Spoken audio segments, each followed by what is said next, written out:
Hello everyone, in today's static and current affairs revision series हम करेंगे 8 अक्टूबर का करंट अफेयर्स और आर्टिकल्स पॉलिटी के related to the parliament section.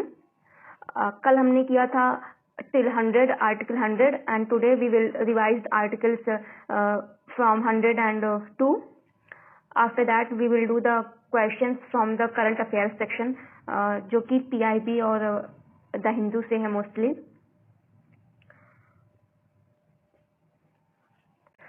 So the first article is 102. 102 article deal करता है with the disqualification of members of parliament. मतलब कि पार्लियामेंट के जो मेंबर्स हैं, MPs हैं, उनका डिस्क्वालिफिकेशन ग्राउंड कौन से आर्टिकल में मेंशन्ड है, वो आर्टिकल 102 में मेंशन्ड है। अगला है इंपॉर्टेंट आर्टिकल 105। 105 में क्या है, powers privileges of members of parliament and उसकी कमिटीज। इसमें पावर्स और प्रिविलेजेस हैं। तो ये जो MPs की प्रिविलेजेस होती हैं ये एक्चुअली दो टाइप की होती हैं। एक कलेक्टिव प्रिविलेज होती है और एक होती है इंडिविजुअल प्रिविलेज। ये जो कलेक्टिव प्रिविलेज होती है इसमें मोस्टली होता क्या है कि right to publish reports, debates and proceedings. Also it can exclude strangers from its proceedings and hold secret sittings. It has the right to receive immediate information of arrest, detention of members। तो ये सब collective privilege हो गए। Individual privilege में होता है कि MP can not be arrested during the session of parliament. Session के दौरान, सेशन के 40 दिन बाद और सेशन के 40 दिन पहले तक अरेस्ट नहीं किया जा सकता है। But this privilege is available only for the civil cases. ये जो सेशन के दौरान 40 दिन पहले और 40 दिन बाद का जो प्रिविलेज है ये केवल सिविल केसेस में मिलता है, ये क्रिमिनल केस में नहीं मिलता है। ओके, तो the next important article is 108। ये किस चीज की बात करता है, ये ज्वाइंट सिटिंग की बात करता है। Joint sitting in case of deadlock on bills. Joint sitting is summoned by president of India और ये किस लिए किया जाता है, for to resolve the deadlock related to ordinary bill and financial bill. But joint sitting जो है can not be called for the constitutional amendment bill और मनी बिल। मतलब कि जो कॉन्स्टिट्यूशन के अमेंडमेंट के लिए बिल होगा और मनी बिल जो अंडर आर्टिकल 110 है, इन दोनों के लिए ज्वाइंट सिटिंग नहीं हो सकती है। बाकी ऑर्डिनरी बिल और फाइनेंशियल बिल के लिए ज्वाइंट सिटिंग बुलाई जा सकती है प्रेसिडेंट के द्वारा। अभी तक हमारे कॉन्स्टिट्यूशन की हिस्ट्री में ज्वाइंट सिटिंग केवल 3 बार हुआ है। कब कब हुआ है, एक तो डाउरी प्रोविजन केस में था, दूसरा था बैंकिंग सर्विस केस में, तीसरा था प्रिवेंशन ऑफ टेररिज्म बिल के केस में। यही 3 बार अभी तक ज्वाइंट सिटिंग पार्लियामेंट की हुई है since it's constitution. Next important article है आर्टिकल 110 जो कि देता है डिफिनेशन ऑफ मनी बिल।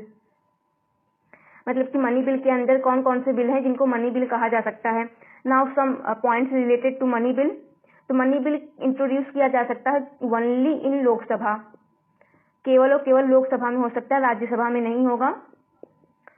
दूसरा, any bill is money bill or not, this is certified by the speaker of Lok Sabha. और उनका जो सर्टिफिकेट है वही फाइनल होगा, उस पर कोई भी ऑब्जेक्शन नहीं हो सकता। His certificate is final that a bill is a money bill. और स्पीकर का जो डिसीजन होगा that can not be even challenged in any court or by the houses of parliament or even by the president. ये तीनों ही इसको question नहीं कर सकते हैं कि उन्होंने गलत किसी बिल को मनी बिल कहा है। अगला इंपॉर्टेंट पॉइंट है मनी बिल से रिलेटेड कि Rajya Sabha can hold this bill only for 14 days. अगर 14 दिन तक राज्यसभा मनी बिल पे कोई डिसीजन नहीं लेता है तो यह बिल 14 दिन बाद राज्यसभा द्वारा पास माना जाएगा। और दूसरा क्या है कि Rajya Sabha has no right to amend the money bill. Rajya Sabha only can give suggestions. केवल और केवल राज्यसभा सजेशन दे सकता है मनी बिल के केस में, उसको अमेंड नहीं कर सकता है। तो ये कुछ इंपॉर्टेंट पॉइंट्स थे related to the money bill. Rajya Sabha money bill को रिजेक्ट भी नहीं कर सकता है और अमेंड भी नहीं कर सकता है। Next important bill is article is 111। इसके अंदर जो बिल्स हैं उनको एसेंट प्रेसिडेंट देता है तब फाइनली जाके वो एक्ट बनता है कोई भी बिल। तो प्रेसिडेंट का एसेंट इज अंडर आर्टिकल 111। इसी को हम वीटो पावर ऑफ प्रेसिडेंट भी बोल देते हैं। प्रेसिडेंट का वीटो पावर 111 के अंदर होता है। और हमारा जो प्रेसिडेंट है, हमारे इंडिया के प्रेसिडेंट के पास पॉकेट वीटो जो होती है वो इंडेफिनिट टाइम के लिए होती है, बट यूएस के प्रेसिडेंट का एक डेफिनिट टाइम तक है। इसलिए ये कहा जाता है कि pocket of Indian president is bigger than the pocket of US president. और इम्पॉर्टेंट पॉइंट क्या है वीटो के केस में कि हम president can not use veto in case of constitutional amendment bill. और मनी बिल के केस में क्या है कि वीटो यूज करेगा वो एब्सोल्यूट वीटो होगा, मतलब कि या तो हाँ बोलेगा प्रेसिडेंट, या तो उसको एसेंट देंगे, हाँ मतलब एसेंट देंगे, या तो एसेंट विदहोल्ड कर लेंगे। लेकिन he can not keep bill pending with him under the pocket veto, मतलब मनी बिल में प्रेसिडेंट पॉकेट वीटो यूज नहीं कर सकते हैं। Either he will give assent or withhold assent, मतलब अगर विदहोल्ड कर लिया तो बिल डेड हो जाता है। किसी भी बिल के केस में अगर प्रेसिडेंट ने अपना एसेंट विदहोल्ड कर लिया तो वो बिल जो है वो डेड हो जाता है, मतलब बिल खत्म हो जाता है, मर जाता है। नेक्स्ट इंपॉर्टेंट आर्टिकल है article 112 which is related to the annual financial statement. Annual financial statement ही बजट है। ये बजट वर्ड कॉन्स्टिट्यूशन में नहीं मेंशन्ड है, इसी को हम बजट के नाम से जानते हैं, एनुअल फाइनेंशियल स्टेटमेंट को। तो ये भी पूछा जाता है कि whether budget word is mentioned in constitution or not, या ऐसे भी पूछ सकते हैं कि budget word is mentioned under which article. तो 3 आर्टिकल दे देंगे और and none of the above, तो none of the above answer होगा। नाउ बजट को जब पार्लियामेंट में प्रेजेंट किया जाता है तो उसके कुछ स्टेप्स होते हैं और वो डिफिनिट सीक्वेंस में ही आते हैं। तो कभी कभी एग्जाम में वो सीक्वेंस पूछ लिया जाता है कि what is the right sequence of the procedure related to the budget. तो उसको हम ऐसे याद करें, पीडीएस वैफ। पीडीएस वैफ में प्रेजेंटेशन ऑफ द बजट होता है, discussion of the budget, then scrutiny of the budget, then voting होती है, then passing of appropriation bill, and सबसे लास्ट में होता है पासिंग ऑफ फिनांस बिल। तो याद करने का क्या तरीका हो गया, पीडीएस वैफ।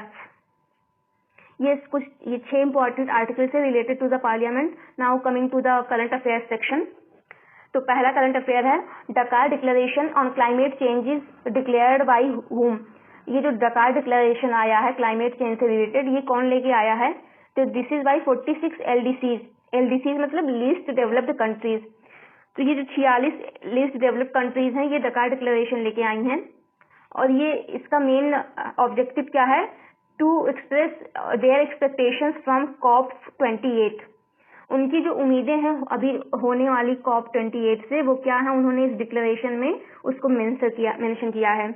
अब ये COP28 क्या है, तो COP28 जो है conference of parties, COP conference of parties 28 किसका, UNFCCC, United Nations framework convention on climate change, UNFCCC, United Nations framework convention on climate change, जो कि होगा ये अभी 2023 में दुबई में होगा, UAE में होगा। अब ये आते हैं कि ये डकार जो हुआ है, कोई भी डिक्लेरेशन का नाम यूजुअली जहाँ पे वो कॉन्फ्रेंस होती है वहाँ के नाम पे होता है। तो डकार कहाँ पे है, डकार is the capital of Senegal. Senegal अब कहाँ पे है, Senegal is an African country. ये अफ्रीका का मैप अगर है तो यहाँ पे वेस्टर्न एकदम मोस्ट में साइड में यहीं पे सेनेगल बहुत छोटा सा कंट्री है जिसकी कैपिटल डकार है।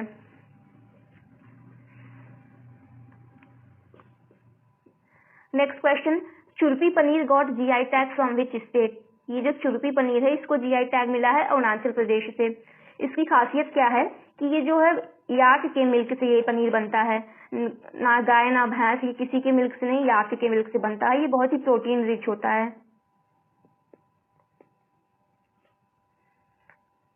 नेक्स्ट है technology and Bharatiya Bhasha summit was organized by which ministry. तो ये मिनिस्ट्री ऑफ एजुकेशन ने ऑर्गेनाइज किया था technology and Bharatiya Bhasha summit. PATA travel mart was organized in which country. तो ये जो पाटा ट्रेवल मार्ट है ये इंडिया में ऑर्गेनाइज किया गया था और ऑर्गेनाइज किया था मिनिस्ट्री ऑफ टूरिज्म ने।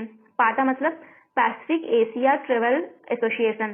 क्या हो गया, पैसिफिक एशिया ट्रेवल एसोसिएशन।